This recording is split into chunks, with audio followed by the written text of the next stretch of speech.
Perverting saving faith. Sadly for many, faith is a power of the mind, and God is merely a placebo that helps one believe and thereby activates this mind power. Prayer is communicating with the deep unconscious. Your unconscious mind has a power that turns wishes into realities, said a popular Protestant leader before his recent decease. He said further, "You don't know the power you have within you. You make the world into anything you choose." It is Babel again in a more sophisticated form. The power of thinking becomes the magic stairway that leads to the paradise where all one's wishes can be fulfilled.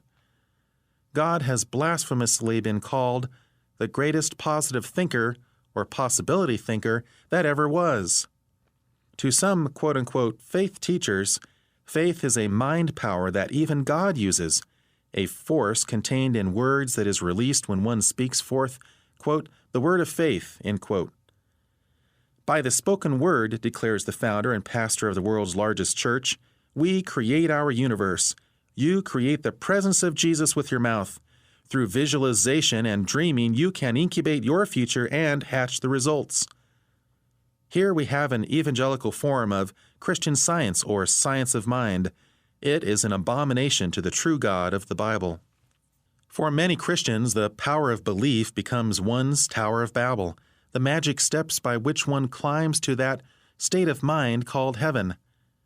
Biblical faith, however, is believing that God will answer one's prayer. That changes everything.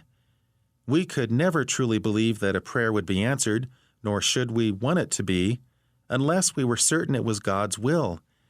Faith is not a magic power we direct at God to get Him to bless our plans, but the obedience of faith, Romans 16:26, brings us into submission to Him as the instruments of His will.